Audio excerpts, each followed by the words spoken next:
Mateo capítulo 7, versículo 21, dice la palabra de Dios: no todo el que me dice Señor, Señor, entrará en el reino de los cielos, sino el que hace la voluntad de mi Padre que está en los cielos. Muchos me dirán en aquel día: Señor, Señor, ¿no profetizamos en tu nombre? ¿Y en tu nombre echamos fuera demonios? ¿Y en tu nombre hicimos muchos milagros? Y entonces les declararé: nunca os conocí, apartaos de mí, hacedores de maldad. Este mensaje, ¿a quién va dirigido? Este mensaje no va para los que no conocen a Cristo, tampoco va para los que nunca han venido al Señor, ni los que han escuchado de Dios, ni los que viven en otro tipo de religiones, ¿verdad? No, este mensaje es claro para los cristianos, ¿verdad que sí? Porque le están diciendo: pero Señor, en tu nombre echamos fuera demonios, en tu nombre profetizamos, en tu nombre hicimos milagros. ¿Quiénes son los que usan el nombre de Jesús? Nosotros. Por algo nos llamamos cristianos. Cristiano es seguidor de Cristo. Eso es cristiano. Y hermanos, imagínense esta palabra. Dice que no todo el que me dice Señor, Señor entrará en el reino de los cielos. ¿Verdad que sí? Dice la palabra. Y vean qué interesante: nunca os conocí. Hermanos, usted sabe que es el día que usted llegue a reunirse con Cristo, ya sea el día que usted parta con Él o que Cristo venga por su iglesia, porque Él va a venir. Amén. Lo vimos la semana pasada. Imagínense que es que venga el Señor, y como dice la palabra, que Él va a apartar a las ovejas y a los cabritos. Y a los unos les va a decir: entren al reino de los cielos, y a los otros les va a decir: ustedes no. ¿Y qué es? Que usted esté frente al Señor y que le diga: Señor, aquí estoy. Y que el Señor se vuelva donde usted le diga: ¿quién es usted? No lo conozco. Que usted le diga: pero Señor, yo era el que en Facebook siempre publicaba versículos. Ese era yo. Señor, yo era el que siempre iba con la Biblia para la iglesia. Siempre iba a la iglesia, a menos que hubiera partido de la cele, pero siempre iba a la iglesia. Nunca te conocí. Pero Señor, pero si yo era el que siempre llegaba temprano. Bueno, casi siempre. Pero Señor, yo era el que siempre decía que era cristiano en todo lugar y todo, Señor. Y yo servía en la iglesia. Yo servía en la iglesia. Yo prediqué. Yo toqué el instrumento. Yo siempre di la ofrenda. Y casi siempre di el diezmo, ¿verdad? Y el Señor dirá: nunca te conocí. Qué sorpresa más tremenda se llevaría a uno, y me estoy seguro que a nadie le gustaría llevarse semejante sorpresa de estar delante de Dios y que el Señor Jesucristo le diga a uno: nunca te conocí. Señor, pero yo oré, yo llegué a orar, y yo llegué a decir que yo era cristiano, y que el Señor, repito, diga: nunca os conocí. Déjenme decir algo, la palabra es clara. En el versículo 21 dice: no todo el que me dice Señor, Señor entrará en el reino de los cielos, sino, ¿qué dice ahí? ¿Quién es el que entra? ¿Qué dice la palabra? El que hace la voluntad de mi Padre. ¿Escuchó eso, hermano? El que hace la voluntad de mi Padre. Hermanos, hoy en esta mañana yo quiero hablarles un poco sobre lo que es el crecer en Cristo. Y la palabra nos dice que no se trata de cómo se llama usted. Usted puede decir que es cristiano, hermano. Usted puede venir a la iglesia, usted puede diezmar, puede ofrendar, puede servir inclusive en la iglesia, porque aquí el ejemplo que usa el Señor está hablando de hombres y mujeres que sirven a Dios. Por eso dice: en tu nombre echamos fuera demonios. ¿Quiénes hacen eso sino los que sirven a Dios? En tu nombre hicimos milagros. ¿Quiénes hacen eso sino los que sirven a Dios? Usted inclusive puede servir en una iglesia, hermano. Pero eso no significa que usted está haciendo la voluntad de Dios. Amén. Eso no significa. Vamos a estudiar y vamos a ver cuál es la voluntad de Dios. Amén. Los siervos de Dios, los hijos de Dios, no se trata solamente de confesar a Jesucristo y recibirlo en el corazón. Eso es solo la primera parte. Pero el siervo de Dios es aquel que hace la voluntad de Dios. Esos son los siervos de Dios. Saben que en el griego, cuando en el griego, en la parte donde dice hace la voluntad de Dios, hace, en el griego la traducción del significado de la palabra es practica. El que practica la voluntad de Dios.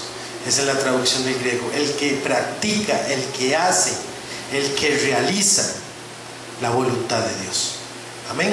No el que la cree, el que la hace. Y vamos a acompáñenme todos a 2 de Timoteo. Vamos a conocer un poquito sobre la voluntad de Dios. Pero antes de esto vamos a 2 de Timoteo. Vean lo que dice 2 de Timoteo.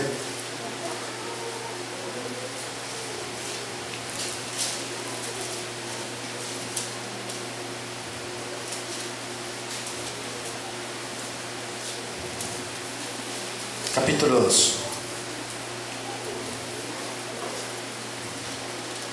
Versículo 19. Vean lo que dice la palabra de Dios. Amén. 2 de Timoteo capítulo 2 versículo 19 dice: pero el fundamento de Dios está firme, dice, teniendo este sello: conoce el Señor a los que son suyos, y apártese de iniquidad todo aquel que invoca el nombre de Cristo.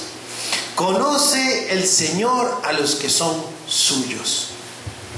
No hay forma alguna, hermano y hermana, que usted pueda engañar a Cristo, que pueda engañar a Dios. Hermanos, al pastor cualquiera lo engaña, a su madre, a su padre, cualquiera los puede engañar. Usted puede engañar a su papá, a su mamá, a su esposa, a sus hijos, a sus amigos, a sus familiares, a su jefe, a sus maestros, a su pastor, a sus líderes, a quien sea usted puede engañar, pero a Dios nadie lo engaña. Y dice la palabra, el Señor conoce los que son suyos. Él sabe quiénes son los que son, quiénes son sus hijos, quiénes son los que hacen su voluntad. Y dice, y apártese de iniquidad todo aquel que invoca el nombre de Cristo. Amén. ¿Cuál es la voluntad de Dios? Veámosla fácilmente en Efesios capítulo 4. Que eso es lo que quiero hablar en esta mañana. Efesios capítulo 4.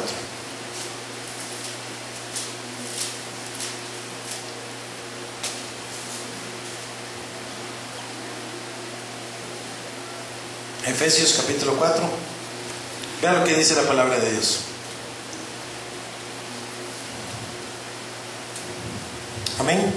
Efesios capítulo 4 versículo 11. Dice la palabra: y Él mismo constituyó a unos apóstoles, a otros profetas, a otros evangelistas, a otros pastores y maestros, a fin, escuche bien, al fin de perfeccionar a los santos para la obra del ministerio, para la edificación del cuerpo de Cristo. Y dice el 13, hasta que todos lleguemos a la unidad de la fe y del conocimiento del Hijo de Dios, a un varón perfecto, a la medida de la estatura de la plenitud de Cristo. ¿Usted escuchó eso? Que usted tiene que llegar a la medida de la estatura de Cristo, un varón perfecto. Hermanos, ¿cuántos de aquí estamos cerca de ser como Cristo? Amén. Sí. Usted dice la palabra que nosotros tenemos que llegar a la estatura de Cristo. Hermanos, todos sabemos quién era Cristo. Y cuando yo leo este pasaje, yo digo, tengo que trabajar mucho, tengo que esforzarme mucho. Dice, a un varón perfecto. Y la traducción de la palabra perfecto en el griego es maduro. A un hombre maduro, a un hombre santo, a un hombre justo. La voluntad de Dios es que nosotros alcancemos la medida de la estatura de Cristo, a fin de que perfeccionados seamos de edificación para la obra de Dios. Como siervos y siervas de Cristo, nosotros tenemos que crecer. Eso es lo que les quiero decir en esta mañana. Tenemos que crecer. Amén. Hermano y hermana, yo quiero hablarles muy claro en esta mañana. Si usted no está creciendo en Cristo, está muy mal. Uno no puede quedarse en un solo nivel. Sí, hermanos, porque existen diferentes niveles de entendimiento y conocimiento en Cristo Jesús para la gloria de nuestro Dios Padre. Existen diferentes niveles y usted lo puede saber, hermano. Y ahorita voy a hablar un poquito de esto. Pero la palabra de Dios nos enseña que nosotros estamos llamados a ser a la estatura de Cristo. Ese es el fin, llegar a la imagen. Y todos decimos, claro, porque somos perfeccionados de día en día, de gloria en gloria, hasta que venga Jesús. Y cuando venga Jesús vamos a ser igual que Él. Hermanos, ¿ustedes creen que el día que venga Jesús, simplemente usted como está ahorita hace y ya se transformó en un hombre como Cristo? No, no funciona así, hermanos. ¿Saben cómo funciona? Usted trabaja, crece, se esfuerza, lucha, vive en santidad, se aparta de iniquidad, se sacrifica, renuncia, se esfuerza, lucha, trabaja, ora, sigue trabajando, sigue esforzándose, sigue renunciando, sigue sacrificando, sigue en santidad, sigue trabajando, sigue esforzándose, lucha, trabaja, se esfuerza, ora, y sigue, y le puedo seguir así hasta que se muera. Así es como usted sigue creciendo, de la única forma. Hermanos, díganme algo. ¿Cómo una persona crece sin hacer nada? Díganme ustedes. ¿Cómo una persona puede crecer sin tener la acción de hacer algo? No funciona así, ¿verdad? Cualquiera de aquí, ¿cuántos de aquí han estudiado? Lo que sea que hayan estudiado, cualquier cosa que hayan estudiado, ¿cuántos han estudiado? ¿Cuántos han logrado estudiar? Hermanos, si usted, para sacar algo, para lograr algo, un nivel académico, educativo, técnico, especializado, un curso, lo que usted quiera, leer y escribir, por fuerza tiene que hacer algo para ganar ese crecimiento. Cualquier cosa que usted haga, tiene que hacer algo para alcanzar eso. En este caso, estudiar, esforzarse, hacer trabajos, sacrificar. Porque estudiar no es solamente decir estudiar, estudiar implica tomar tiempo, esfuerzo, ganas. ¿Qué es lo que pasa con la gente que estudia sin ganas? Tienen que estudiar hasta 8 veces lo mismo para lograr pasar. Eso es lo que pasa a una persona cuando estudia sin ganas. Cuando usted ve a una persona que realmente anhela, desea y quiere algo por lo que estudia, alguien que desea ya tener ese bachillerato, alguien que desea ya tener esa licenciatura, alguien que desea tener aunque sea ese estudio de primaria, si realmente lo anhela, lo desea, estudia con ganas, se esfuerza con ganas y usted ve que lo alcanza. Pero si una persona estudia porque sabe que necesita estudiar y estudia sin ganas, usted ve que repite, que lo vuelve a hacer, que vuelve a hacer un examen y no hay esfuerzo, no hay deseo y lo tiene que hacer hasta 10 veces porque desde un principio lo empezó haciendo mal. Hay que hacer las cosas para hacer que eso sea, ¿cierto? No. Para yo poder venir aquí a enseñarles, a predicarles, no fue simplemente trabajar en la prédica, no. Trabajar en la prédica implicó oración, lectura bíblica, sentarme a hacer estudios, diccionario bíblico, concordancia, tiempo, esfuerzo, trabajo, sacrificio. Para lograr venir aquí a decirles, tenemos que crecer, tenemos que esforzarnos, tenemos que llegar hasta la medida de Cristo. Hermanos, y esto es lo que quiero hablarles. Vean lo que dice Romanos 8. Acompáñenme todos a Romanos 8. Estamos en Efesios, devuélvase un poquito. Se devuelve y está Gálatas, después 2 Corintios, 1 Corintios y llega Romanos. Estamos en Romanos, capítulo 8.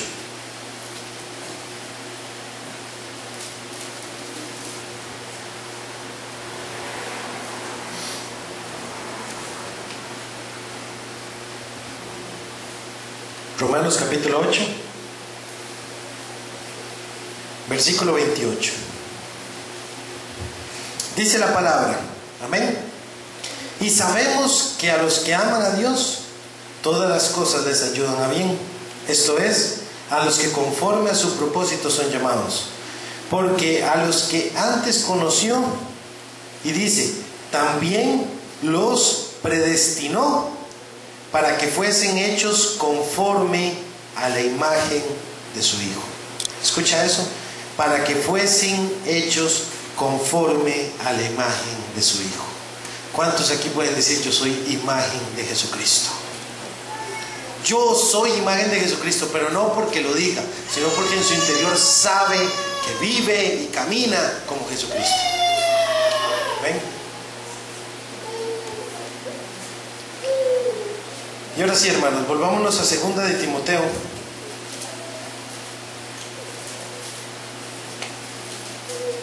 Donde estábamos, 2 de Timoteo, capítulo 2.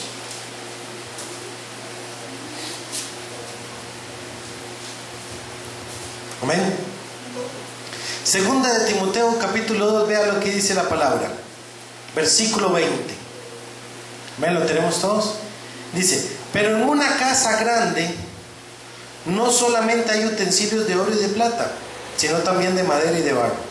Unos son para usos honrosos y otros para usos viles. Así que, si alguno se limpia de estas cosas, será instrumento para honra, santificado, útil al Señor y dispuesto para toda obra. El ejemplo que está diciendo aquí es que hay vasos de oro, vasos de barro, unos son útiles, otros son inútiles. Hermanos, y aquí les pongo el ejemplo de su casa. Digamos que usted está en su casa y usted tiene trastes sucios y trastes limpios, ¿verdad? Los trastes sucios, ¿dónde los tiene? Espero que no me diga guardados, ¿verdad? En la escena.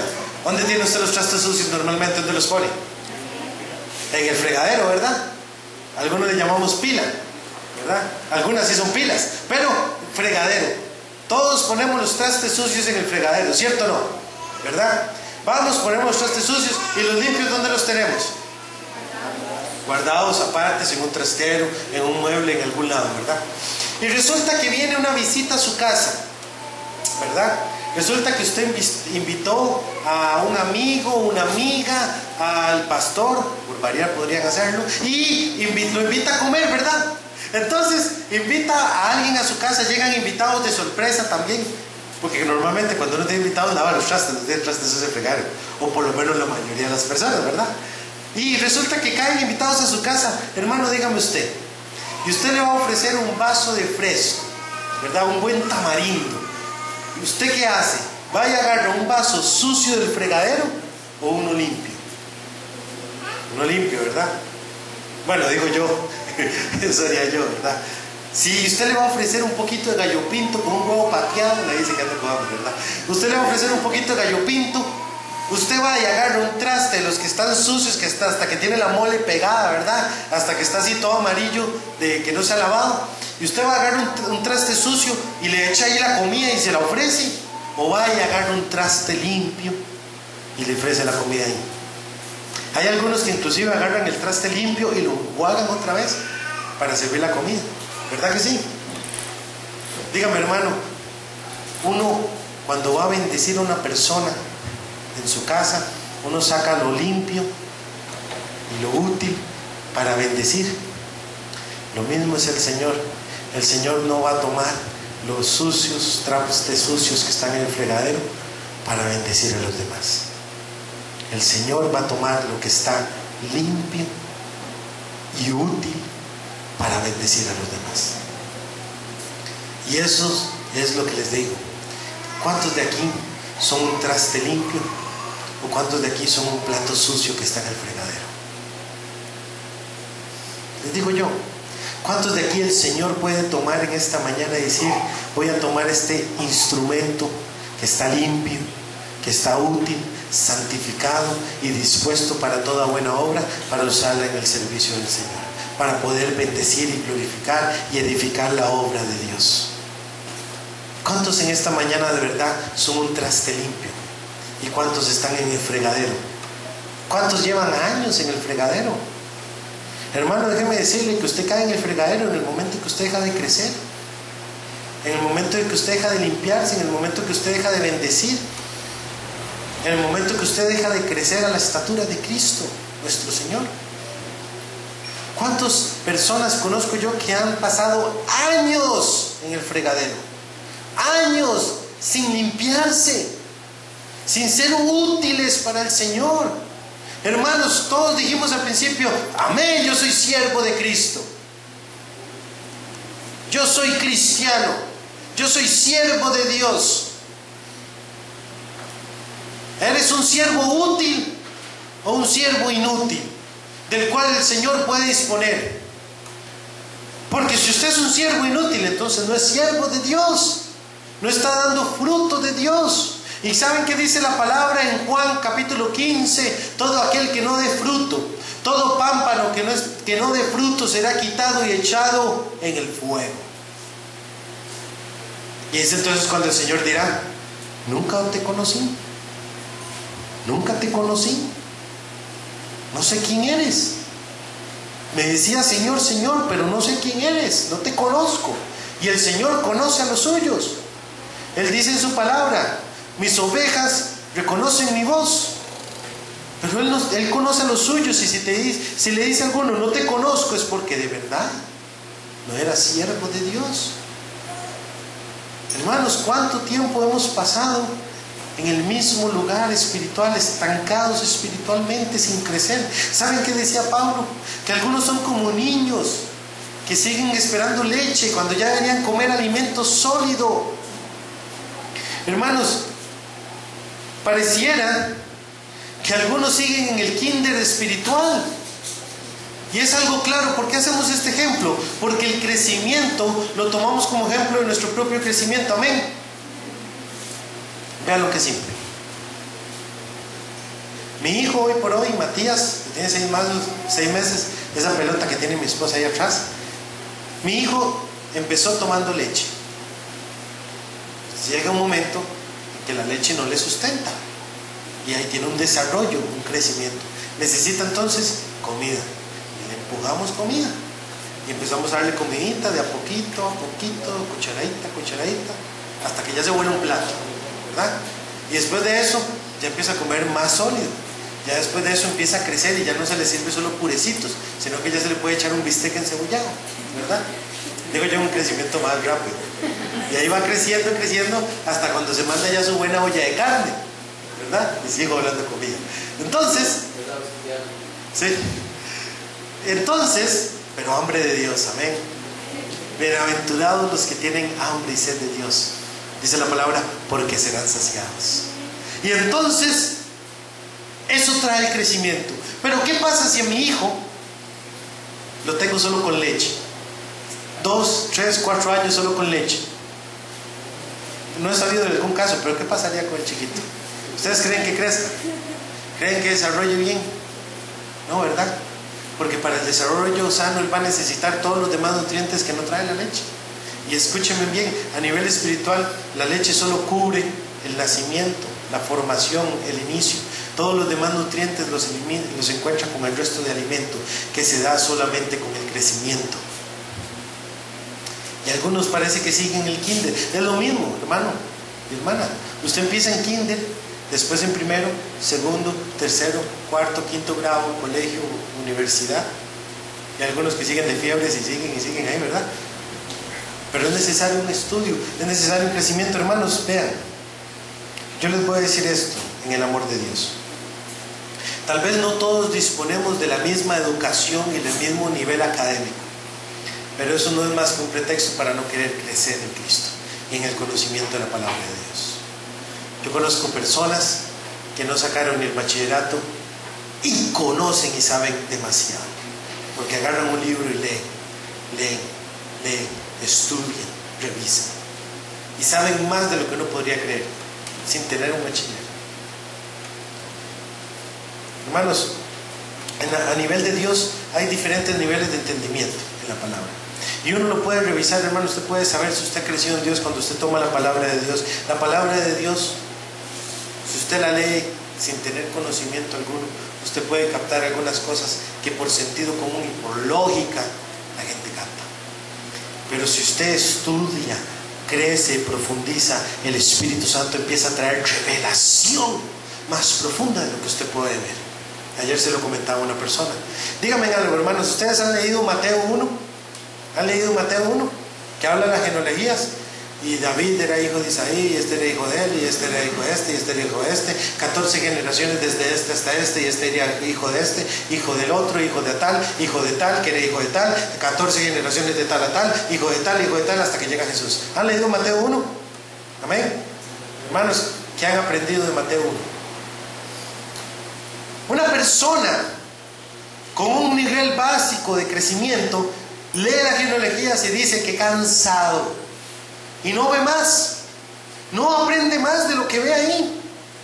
Pero una persona que va en crecimiento logra ver otra cosa. Bueno, he crecido un poco y ya puedo ver que la genealogía me está enseñando que Jesús es descendencia de David, que es de la casa de David. Cuando Dios le hace la promesa a David en 2 Samuel 7, si no me equivoco, que la casa de David no verá corrupción y su descendencia será el Mesías.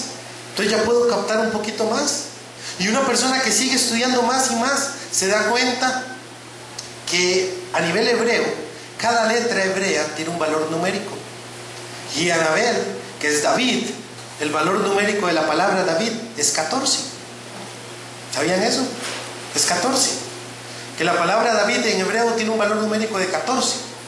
Y que si usted se da cuenta, dice que hay 3 generaciones de 14 entre David y Jesús. 14 generaciones, 14 generaciones, 14 generaciones. 14 desde David hasta la deportación de Babilonia, la deportación de Babilonia. 14, 14, 14. La palabra David tiene el valor numérico de 14. Dice que hay 3 veces 14 generaciones. Sume 3 veces 14 y da 42. Y el nombre de Dios, Eloah en hebreo, suma 42.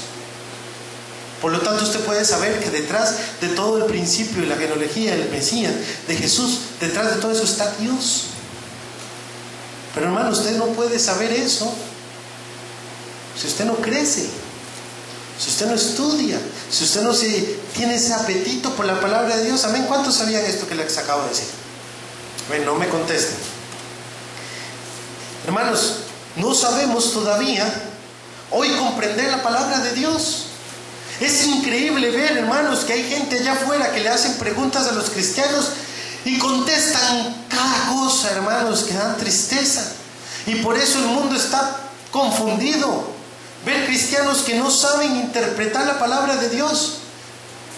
Y viene alguien y le pregunta, ¿por qué Dios sí es tan bueno?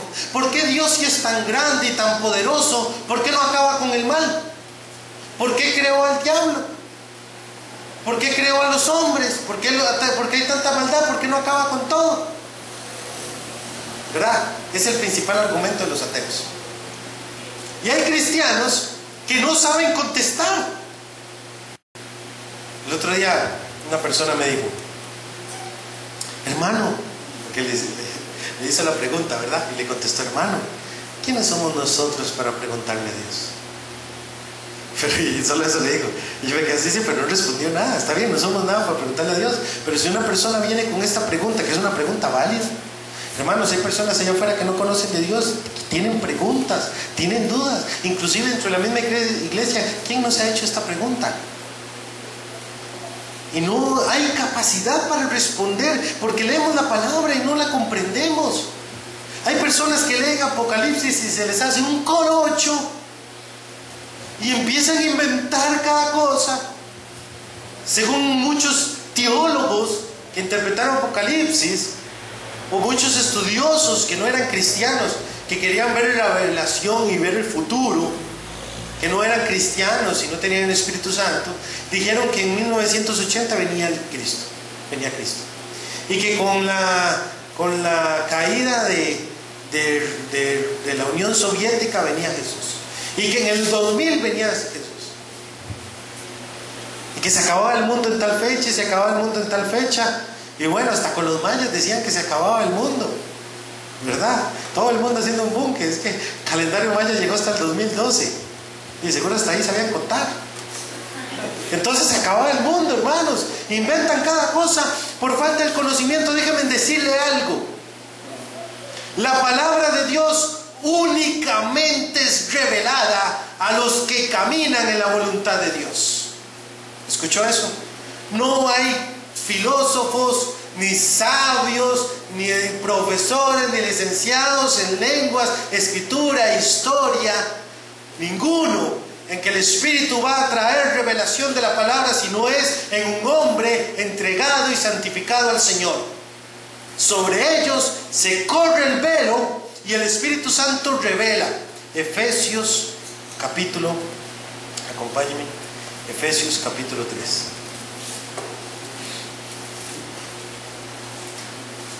Hermanos, sin el Espíritu Santo y sin la revelación de Dios, Dios es el que da espíritu de conocimiento. Efesios capítulo 3, amén. Versículo 17.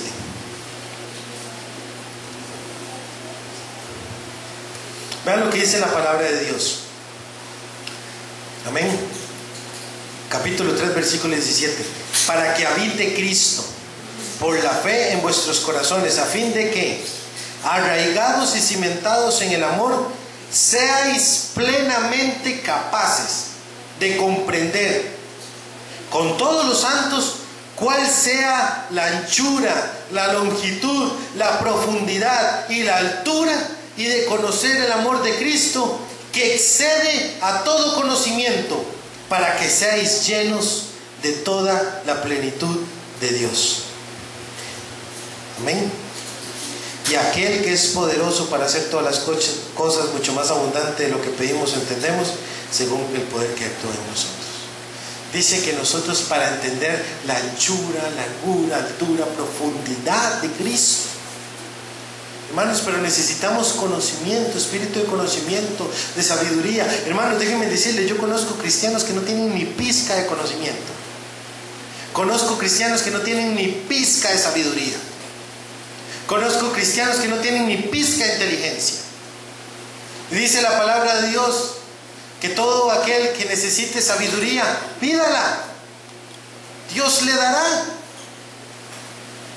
Dios es el que da el conocimiento, la sabiduría y la inteligencia. Pero no estamos buscando, no estamos pidiendo, no estamos hallando. Todo aquel que pide, recibe. Que toca, se le abre, dice la palabra de Dios. Hermanos,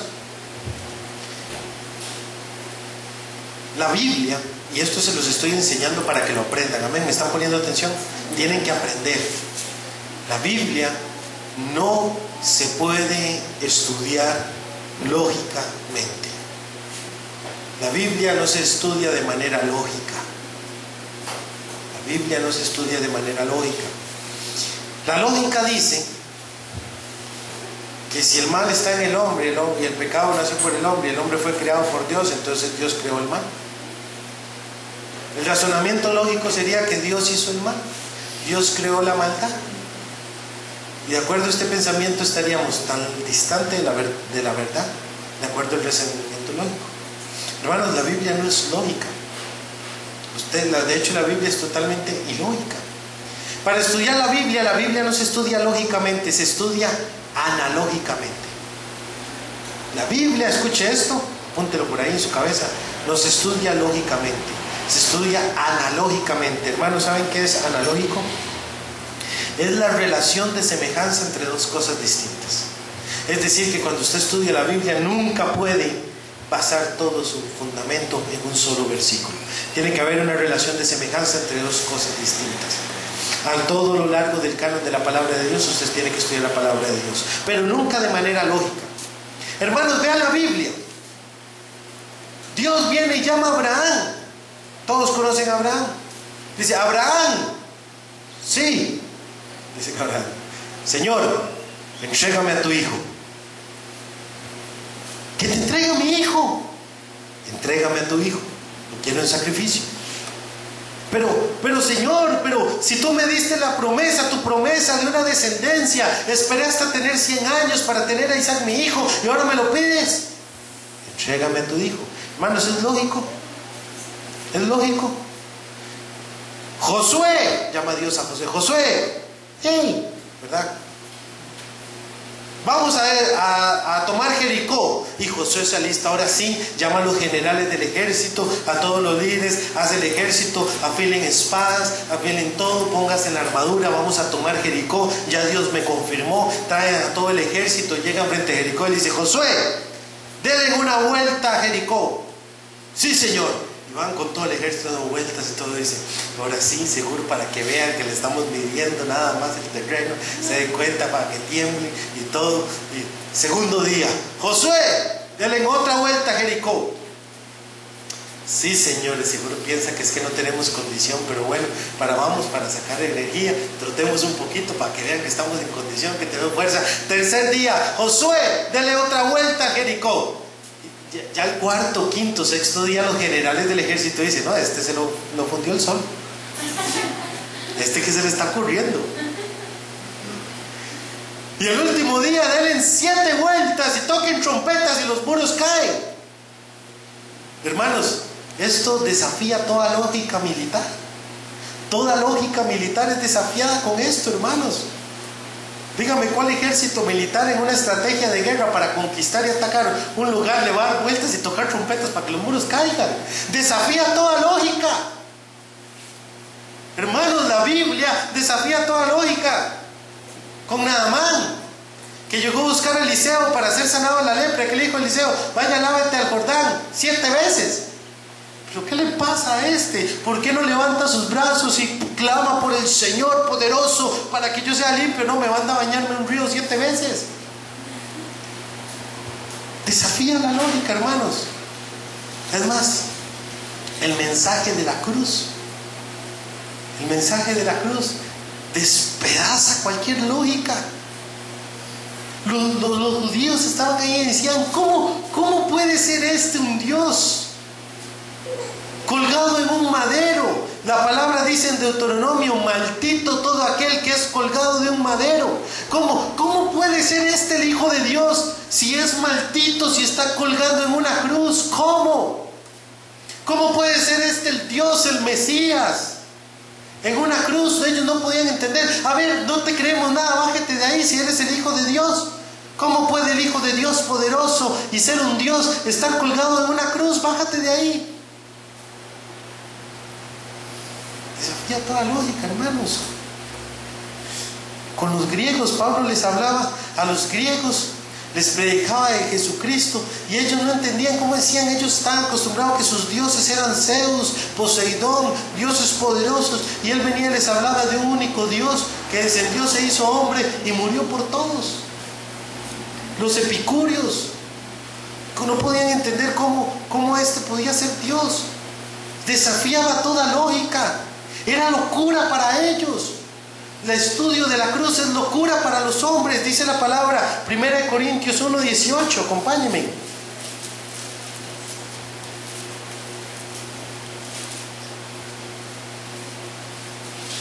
Vean lo que dice la palabra, 1 Corintios 1:18. Dice: porque la palabra de la cruz es locura a los que se pierden, pero a los que se salvan, esto es, a nosotros, es poder de Dios. Es locura a los que se pierden. Es ilógico, hermano y hermana. La palabra de la cruz es ilógica. No tiene sentido, no tiene razón. ¿Cómo pues entonces usted va a venir a estudiar la Biblia de manera lógica, cuando la Biblia no es lógica? Usted no puede usar el razonamiento propio del ser humano que cuestiona y razona todo en un pensamiento lógico. La Biblia usted la estudia con el poder y la revelación del Espíritu Santo. ¿Ven? Y si no tiene, pues pídalo, búsquelo, santifíquese, purifíquese, porque, hermano, no va a poder crecer. ¿Qué concluimos? Dios no es el autor del pecado. Dios no es el autor de la maldad. Dios nos hizo responsables del pecado. Él no nos privó de la responsabilidad. Porque simplemente usted le dice: ¿por qué Dios hizo la maldad? ¿Por qué Dios hizo el pecado? Dios simplemente pudo no haber hecho nada y permanecer Dios, el Hijo y el Espíritu Santo por los siglos de los siglos, de las eternidades de las eternidades, con todos los santos querubines adorándole por los siglos de los siglos. Él pudo bien no haber hecho nada. Él pudo bien no haber creado el hombre. Él pudo haber creado robots. Él pudo haber hecho robots. Pero no. Él sabía que al darnos libertad, al darnos el libre albedrío, Él conocía el riesgo de que el pecado entrara, de que la maldad naciera. Él corría el riesgo. Hermano, si gusta pasar, puede pasar. No sabemos, muy bueno. Ven, gloria a Dios. Muchas gracias, gloria a Dios. Que Dios me lo bendiga. Está su casa también. No, me extraña. Un placer en saludarlos todos a ustedes. Los felicito mucho. Ven, gloria a Dios. Qué lindo, oiga. Amén. Que me trajo Dios, es ratito. Amén. Siga, amén. Gloria a Dios, siga recibiendo. Eso es. Bienaventurados los que tienen hambre y sed de Dios, decíamos, porque serán saciados. Hermano, Dios sabía el riesgo de darle libre albedrío al hombre, pero Él tuvo que correr ese riesgo y pagó por ese riesgo, muriendo Él mismo en la cruz. Pero Él mismo aprovechó esto, hermanos. Él sabía que el pecado iba a entrar y lo usó como de bendición para demostrar en los siglos venideros las abundancias de sus riquezas que son en Cristo Jesús para con nosotros. Gloria a Dios. ¿Quién dice amén? Amén. Él nos demuestra la bendición y la riqueza de su gloria y de su gracia para con nosotros. Pero la maldad no entró por Dios. Fue el hombre el que tuvo la decisión. Y somos responsables de eso, no Dios. Como les digo, Dios simplemente pudo no haber hecho nada. Y nadie dice que la maldad no siempre va a permanecer, ¿no? Ya estudiamos el domingo pasado. Llegará el día en que Jesús acabe con la maldad para siempre. Lo vimos el domingo pasado, amén. ¿Cuántos recuerdan? Amén. Llegará el día en que Dios juzgará a las naciones con vara de hierro cuando Jesús venga. Lo dice en Apocalipsis capítulo 19. Él vendrá a hacer justicia y a pelear, y va a derrotar y quitar la maldad de toda la tierra. Lo dice Apocalipsis. Él va a venir y va a quitar la maldad de la tierra, y a los hombres físicos los va a destruir, y al diablo, los principados y potestades los va a quitar. Él va a venir a reinar, y todo el que vivió en iniquidad, todo el que vivió en injusticia, todo el que hizo lo que le dio la gana, tendrá que dar cuentas de eso. Nadie se va a escapar del juicio de Dios. Nadie. Nosotros, mientras tanto, sigamos poniéndole bonito aquí. Mientras venga el Señor o mientras nosotros muramos, sea como sea, vamos a estar con Dios. Pero tenemos que ponerle y tenemos que crecer. Efesios 1:7.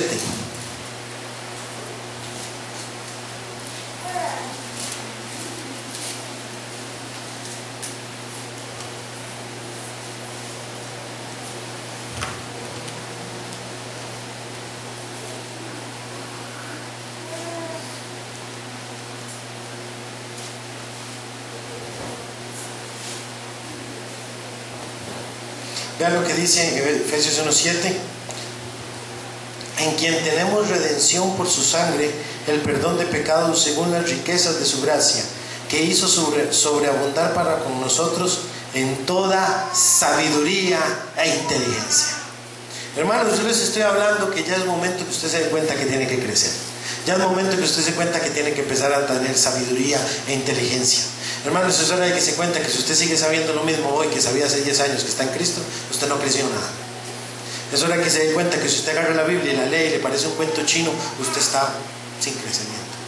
Es hora de que se dé cuenta que, hermanos, hay cristianos que vienen y preguntan lo mismo todos los años. Hermano, y explíqueme los dones de Dios. Hermano, y explíqueme el Espíritu Santo. Hermanos, hay hermanos y hermanas cristianos que todavía hoy no entienden la Trinidad. Hermanos, puedo hacer la prueba. Puedo preguntar. Usted vaya, pregúntele a cristianos, dígale, explíqueme la Trinidad. Bueno, la Trinidad es que es Dios Padre, Hijo y Espíritu Santo, y los tres son uno. Ok, pero explíqueme eso, no lo entiendo. Es que los tres son uno, Dios Padre, Hijo y Espíritu Santo. Sí, pero explíquemelo. Es que los tres son uno. Sí, me ha pasado, le digo porque me ha pasado. No saben explicar porque no la entienden. Hermanos, no entienden la Trinidad porque no se consumen en la palabra y no tienen la revelación del Espíritu Santo que les enseña a entender la manifestación de la Trinidad. Y hay algunos que lo que creen es que adoramos tres dioses, que son tres dioses. Hermanos, no hay tres dioses. Dios es uno. Dios es uno. No hay tres dioses.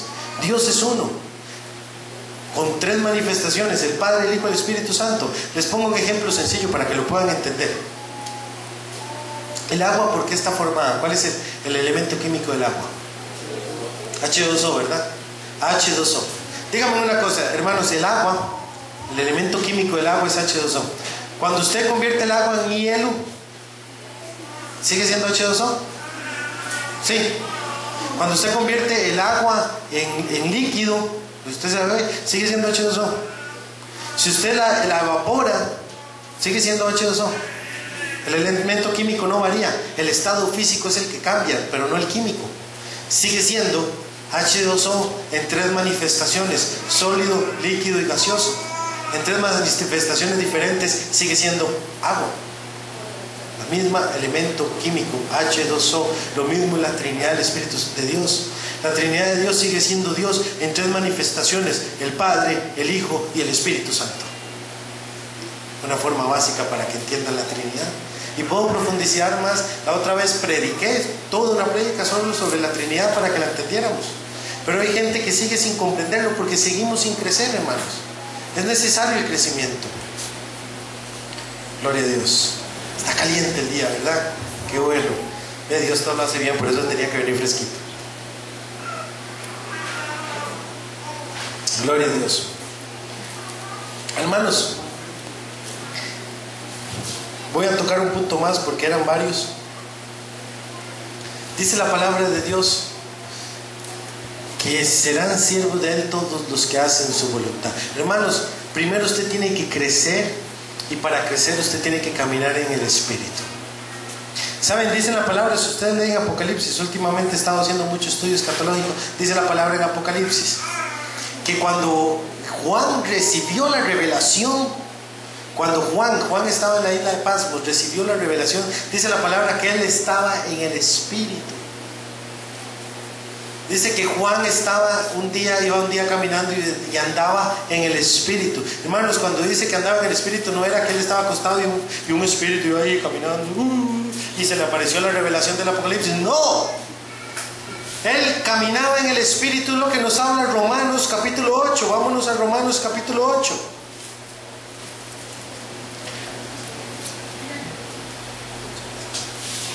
Romanos capítulo 8, versículo 1. Hermanos, ustedes sabían que Juan, en ese momento existía el emperador Domiciano, que fue el que tomó preso a Juan y lo mandaron a la isla de Patmos. La isla de Patmos era una prisión, que era una isla desierta, como el decir Alcatraz, era una prisión donde iban y los dejaban ahí, y hasta que murieran se quedaban en esa isla, totalmente sin comunicación. Tenían que subsistir con lo que existiera en la isla. Y ahí vivían los últimos años. Juan tenía aproximadamente más de 90 años, o 90 años, por ahí andaba Juan. Tenía como 90, entre 80 y 90 años. El libro de Apocalipsis fue escrito entre el año 90 y 95. Y él estaba en la isla de Patmos, porque ahí dice la palabra de Dios, que él estaba ahí por causa de la palabra de Dios y de Jesucristo. Porque el emperador Domiciano fue uno de los más grandes perseguidores de la iglesia cristiana, el emperador Domiciano. Y él fue ahí, hermanos, él podía bien estar ahí quejándose de Dios, podía estar ahí amargado con su vida, esperando simplemente la muerte, con 90 años en una isla desierta por causa de Cristo, después de todo lo que hizo Juan, y estar cansado, con desánimo, quejándose. Pero no, dice la palabra que él caminaba en el Espíritu, es decir, que era un hombre que se mantenía en oración, que seguía orando, que seguía buscando de Dios. Vean lo que dice en Romanos 8. Ahora pues, ninguna condenación hay para los que están en Cristo Jesús, los que no andan conforme a la carne, sino conforme al Espíritu. Porque la ley del Espíritu de vida en Cristo Jesús me ha librado de la ley del pecado y de la muerte. Vean lo que dice: los que no andan conforme a la carne, sino conforme al Espíritu. Y vean lo que dice el versículo 5: porque los que son de la carne piensan en las cosas de la carne, pero los que son del Espíritu en las cosas del Espíritu. Porque el ocuparse de la carne es muerte, pero el ocuparse del Espíritu es vida y paz. Por cuanto los designios de la carne, vean lo que dice la palabra, los designios de la carne son enemistad contra Dios, porque no se sujetan a la ley de Dios ni tampoco pueden. Y los que viven según la carne no pueden agradar a Dios. Si ocupa una traducción para esto, aquí usted lo puede entender clarito: los que no viven en el Espíritu no agradan a Dios, los que no caminan en santidad, los que no hacen la voluntad de Dios, los que no renuncian a los gustos del mundo, los que no pueden renunciar a las cosas del mundo. Que es que yo soy cristiano, pero el cigarrito, que no, yo soy cristiano y tomar no es malo, la palabra no dice que tomar es malo, entonces voy y me tomo unas birritas. Que no, la Biblia no dice que fumar marihuana es malo, me voy a fumar unos toques nada más ahí. No, la palabra no dice que no hay que masturbarse. No, la palabra no dice que no tengo que ver pornografía ni que no me tengo que meter a la página www.3x.com. No, la Biblia no dice que yo no pueda hacer esto. Y creemos que podemos engañar simplemente porque textualmente la palabra no dice. Cuando usted lee en Gálatas, cuando dice que todos los fornicarios, todas las borracheras, orgías, todos los mentirosos, ladrones, y al final dice una aclaración: cosas semejantes a estas. Y todo lo que es semejante a esto no heredará el reino de los cielos. Hermanos, déjeme decirle que el que no se aparta de iniquidad, el que no vive en santidad, el que no camina en el Espíritu. ¿Cómo camina en el Espíritu? Porque dice que los que viven en el Espíritu solo piensan en las cosas del Espíritu. Hermano, dígame usted cuánto tiempo le dedica a Dios en su pensamiento diario. ¿Cuántas veces al día? Porque hay algunos que pasan 18 horas al día metidos en Facebook. Y esas 18 horas del día, mentira que está pensando en Dios y en la obra de Dios. ¿Cuántos se están dedicando para tomar y leer la palabra de Dios? ¿Cuánto? Hermano, ¿cuánto? Vean, por favor, escuchen el consejo sabio que nos da el Espíritu Santo. Escudriñen la palabra de Dios, lean la palabra de Dios, vivan la palabra de Dios y harán la voluntad de Dios. El mismo Espíritu les hablará, el mismo Espíritu les enseñará. Algunos quieren crecer, pero no quieren comer. Algunos dicen: Señor, cuando tú me des ese ministerio, me convertiré en un hombre de oración. Y cuando yo tenga ese ministerio, yo voy a estar orando todos los días. Cuando yo tenga ese ministerio, voy a estar leyendo la Biblia todos los días. Engañados. Dios no te va a dar nada que no hayas alcanzado por tu propio esfuerzo. Si usted quiere ese ministerio, primero ya tiene que ser un hombre de oración, tiene que ser un hombre de la lectura de la palabra.